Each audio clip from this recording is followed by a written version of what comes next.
حينما يهيمن ضوء الشفق على الأفق ويغدو القمر حلما جميلا في السماء، وتسبح النجوم في فضاء إلهي أبدي لا ينتهي، عندئذ سيفتح كل باب ويكتب كل قلم ويتسع كل عقل ما يحدث، ويكتب ويروي في الجانب الآخر من الأفق. تعرفنا في الحلقة السابقة من السلسلة الأخيرة عن ما جرى للسفينة التي عادت وحدها، والصدمة التي حلت بسفينة الإنقاذ التي تدعى النجمة الفضية، التي قامت بإنقاذ السفينة ورأت الجثث وهي تنظر لشيء ما، وكأن طاقم السفينة ينظرون إلى الموت. فلغز السفينة لم يتم حله إلى يومنا هذا، ولكن هناك نظريات تم ذكرها في الحلقة السابقة بأنهم عثروا على خيوط هذا اللغز. حلقتنا اليوم سنتكلم فيها عن قصص لسفن وطائرات كانت قد أحدثت فاصلا تاريخيا في البشرية، وأحدثت ألغازا لم يقدر أي شخص على حله، والعلماء حتى عصرنا الحالي يبحثون ويكتشفون الخيوط الغامضة التي ربما يتم كشف سر هذه الألغاز. إذن قبل أن نبدأ في القصة، لا تنسى الاشتراك في القناة وتفعيل زر الجرس وزيارة صفحاتنا الرسمية على مواقع التواصل الاجتماعي.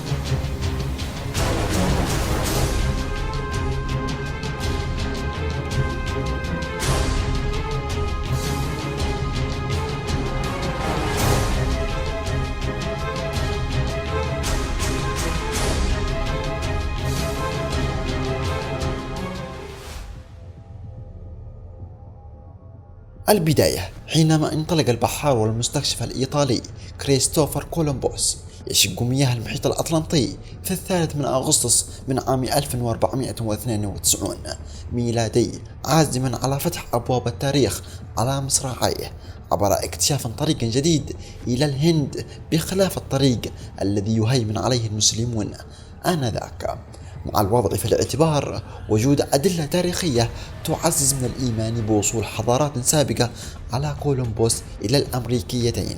لم يكن الرجل يدري أنه بتلك الرحلة سيوثق تاريخا لبداية واحدة من أعظم أحاجي التاريخ والماورائيات التي أرقت البشرية ولا تزال إلى يومنا هذا.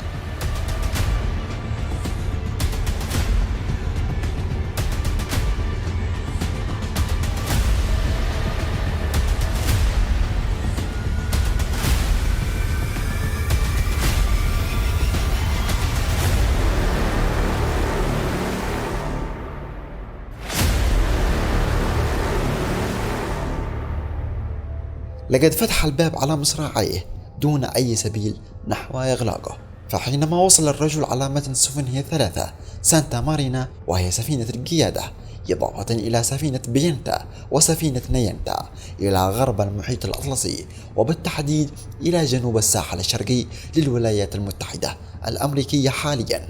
كتب كولومبوس في سجلات الرحلة ملاحظة غريبة، إنه رأى بحارته شعلة من اللهب تسقط في المحيط، وبعد عدة أسابيع من تلك الواقعة ظهرت أضواء غريبة عند الأفق على بعد عدة أسابيع من سفن الرحلة، فضلا عن اضطراب البوصلة ودورانها بجنون دون أي سبب. لم يكن لدى كولومبوس ورفاقه أي إجابة أو تفسير لما يحدث.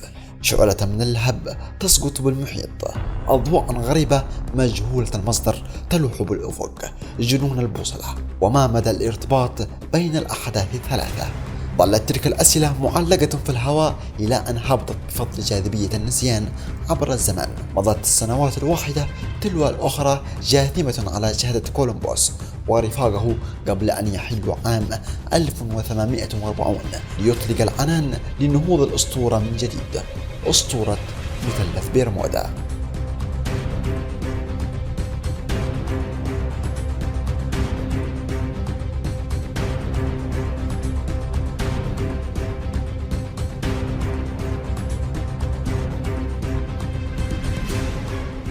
في 27 أغسطس من عام 1840 بينما كانت السفينة الفرنسية روزلي تبحر من هافانا عاصمة كوبا صوب أوروبا، إذ اختفت فجأة بالقرب من مثلث برمودا.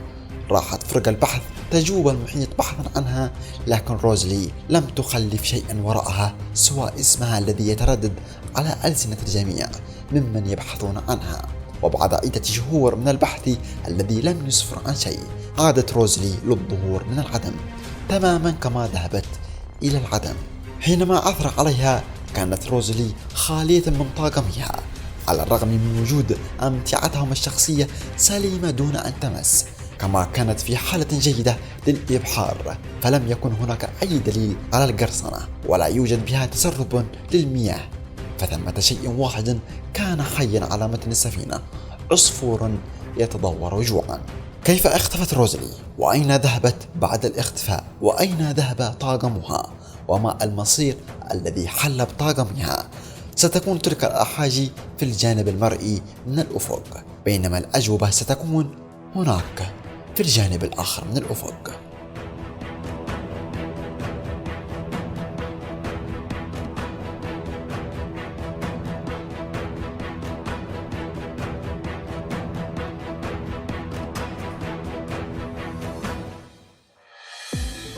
يمتد المحيط الأطلسي على مرمى البصر أمام أعين البحارة الباخرة اليابانية رايجو كومارو، التي كانت تبحر على مقربة من مثلث برمودا في شتاء عام 1924، وكانت على اتصال مع برج المراقبة. كانت 3 أشياء مؤكدة في تلك الليلة ولا غبار عليها وغير قابلة للتشكيك: السماء والبحر ورايجو كومارو.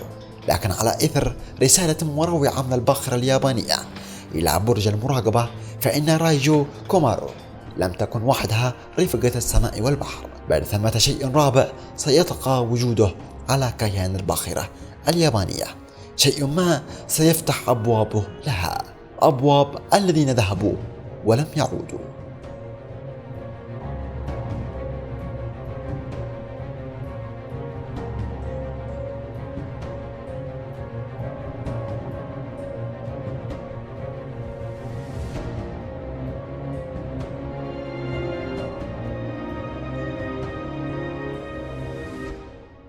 إنه حاد كالخنجر، تعالوا بسرعة، ليس لنا مهرب. إنه يجز أرواحنا، تعالوا بسرعة دون إبطاء. كان ذلك نص الرسالة الذي تلا عدة إنذارات متتالية من رايجو كومارو إلى برج المراقبة. فور تلقي الرسالة أسرعت سفن الإنقاذ لنجدة السفينة، لكن عندما وصلوا إلى الموقع المفترض به وجود الباخرة اليابانية، لم يكن ثمة أثر لرايجو كومارو. لم يكن هناك سوى السماء والبحر. فأين ذهبت الباخرة اليابانية؟ وما الذي رآه بحارتها قبيل اختفائهم من السفينة؟ وما الذي جعل بحارتها ينسب الهجوم إلى شيء؟ فالرسالة كانت تنص على وجود شيء حاد كالخنجر ويجز أرواحهم. فمن الواضح إنهم كانوا يتعرضون لهجوم مباشر وقت كتابة رسالة الاستغاثة. إذا كان هجوم من قراصنة، ففي هذه الحالة ما الذي دعا كاتب الرسالة بإبهام الفاعل؟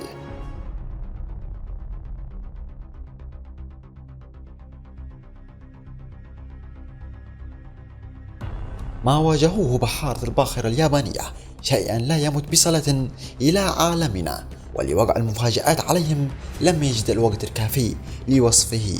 أضف إلى ذلك اختفاء رايجو الأبدي، لم تفلح أي تفسيرات في فك ألغاز القضية، وهكذا أسدل الستار على واحدة من أعظم وأعقد قضايا مثلث برمودا.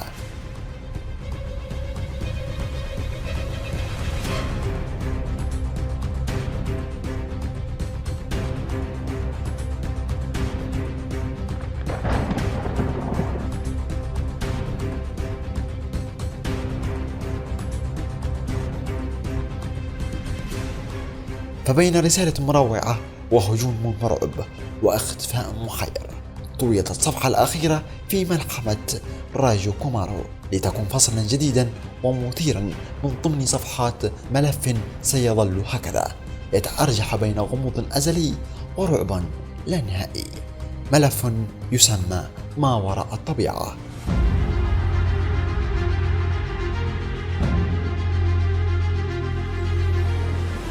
على الرغم من أن غموض المحيط بمثلث بيرمودا بدأ تاريخيا منذ قرون عدة في رحلة المستكشف كريستوفر كولومبوس سالفة الذكر، وامتد عبر مئات السنين يهيمن على كل شيء بحرا وجوا، واضعا آلاف علامة الاستفهام غير القابلة للحل، إلا أن حادثة واحدة جعلت أنظار العالم تتجه نحو تلك المنطقة المحرمة من المحيط الأطلسي. وليدرك الجميع إن العلم لا زالت تفصله مساحات شاسعة عن تفسير كل الظواهر الماورائية. ففي 5 من ديسمبر من عام 1945 ميلادي، وبعد انتهاء الحرب العالمية الثانية بعدة أشهر، أقلعت الرحلة 19 المكونة من 5 طائرات تحمل على متنها 5 طيارين و8 مساعين في رحلة تدريبية بقيادة الملازم تشارلز تايلور. لم يكن ثمة شيء يلوح بالأفق يمكن أن يعترض السرب الطائر، أضف إلى ذلك اعتدال درجة الحرارة ومثالية الأجواء الجوية التي وصفت في ذلك اليوم بالمثالية. انطلقت الرحلة في 2 ظهرا من قاعدة فورت لودرديل بولاية فلوريدا لتستهدف الطيران لمسافة 120 ميلا شرقا ثم 73 ميلا شمالا، ثم العودة للقاعدة من جديد. وعلى مدار 1:15 دقيقة منذ إطلاقها كان قائد الرحلة تشارلز تايلور يتواصل لاسلكيا مع برج المراقبة ويسجل ملاحظات حول المهمة التدريبية. لكن عند تمام 3:15 دقيقة أرسل رسالة ذات مغزى غامض، إذ قال فيها: هناك شيء عجيب يحدث، لم نعد على ما يرام، لا يمكننا حتى أن نرى الأرض. هنا طالبه برج المراقبة بتحديد مكانه، ليرد عليهم بمزيد من الغموض قائلا: لا أستطيع تحديد المكان، البوصلة لا تعمل، ولا أدري أين نحن الآن. نحن ندخل المياه البيضاء، لا شيء يبدو على ما يرام، المياه خضراء وليست بيضاء، أعتقد إننا فقدنا في الفضاء. ينقطع الاتصال بعدها بين الرحلة 19 وبرج المراقبة، إلا أن برج المراقبة تمكن من سماع بعض الرسائل المتبادلة بين طياري الرحلة، مفادها أن ليس أمامهم سوى 75 ميلا لينفذ الوقود. وهنا أصدر قائد القوات الجوية أوامره بضرورة البحث عن السرب المفقود لتقلع الطائرة الحربية العملاقة مارتن مارينيز، وعلى متنها 30 شخصا. ولكن مارتن مارينيز أصبحت في عداد المفقودين، فبعد مهمتها بوقت قليل اختفت مارتن مارينيز تماما، وكأنها تبخرت في الهواء دون إرسال أي نداء استغاثة. لتطلق البحرية الأمريكية أكبر حملة إنقاذ في التاريخ في ذلك الوقت في سبيلها لاستعادة السرب 19 والطائرة مارتن مارينيز، والنتيجة كانت لا أثر للجميع، بل لا أثر لأي شيء، ماديا كان أم بشري.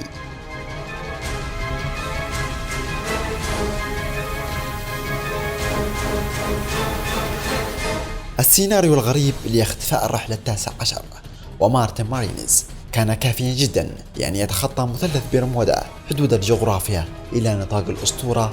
ومن هنا أيضا أدرك العالم مدى خطورة الطيران والإبحار في تلك البقعة الغامضة من المحيط الأطلسي. ومصطلح مثلث بيرمودا سكه الكاتب الأمريكي فينسنت جاديس في عام 1964 بمقالة نشرت بمجلة أرجوسي تحت عنوان مثلث بيرمودا القاتل.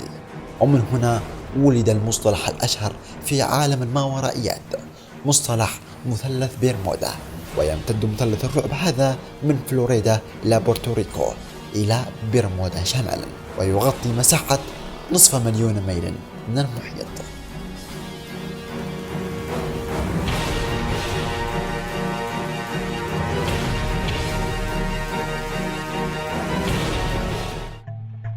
لم يضع لغز السرب المفقود أوزاره بعد، ففي العام 1974 وبعدما يناهز 30 عاما على اختفاء تشارلز تايلور ورفاقه، أدلى أحد مراقبي الطيران ممن عاصر واقعة اختفاء الرحلة 19 بحديث إلى أحد البرامج التلفزيونية قائلا إن القوات الجوية أخفت عبارة أرسلها تايلور قبل الاختفاء مباشرة، نصها: لا تتبعونا، يبدو أنهم من الفضاء الخارجي. اللغز الذي كان يعتقد أن إجابته لا تتخطى حدود كوكبنا أصبح ربما كانت إجابته في غياهب الفضاء. أضف إلى ذلك عدم نفي القوات الجوية الأمريكية لشهادة مراقبة طيران يعد ذلك اعترافا ضمنيا بصدق ما قاله الرجل. ترى هل يكون حل اللغز والرعب المحيط به في أعماق الفضاء؟ إذا كان ذلك صحيحا فهل يمكننا انتظار يوما يعلن فيها الفضائيين عن أنفسهم لنا وما الداعي لتلك الاختطافات الكونية، أم أن تلك البقعة من عالمنا فجوة بين عالمين؟ ومع تفسير ما قاله تايلور قبل اختفائه، لا يمكننا أن نرى الأرض المياه خضراء وليست بيضاء، البوصلة معطلة، ما الذي كان يعنيه بتلك الجمل المبهمة؟ وما الذي دفعه لرؤية الأرض؟ ولماذا تعطلت البوصلة في كل الطائرات؟ وهل يمكن تفسير الاختفاء بما أبلغت به سفينة تجارية كانت تبحر من نطاق طيران الرحلة 19 ومارتن مارينز بأنها شهدت انفجارا في تلك المنطقة حوالي الساعة 7:30 مساء يوم الاختفاء، لكن المحققين استبعدوا احتمال انفجار طائرات الرحلة، لأن هذا معناه أن الطائرات كانت تطير بعد نفاذ الوقود. وإذا كان الانفجار يخص مارتن مارينز فأين ذهب الحطام؟ لم تعد التساؤلات تجدي نفعا، لأن الذين ذهبوا ولم يعودوا تركوا وراءهم حقيقة واحدة، إن الحقيقة قد تركض أسرع من الأسطورة وأقوى من الخيال. إذن نراكم في حلقة قادمة.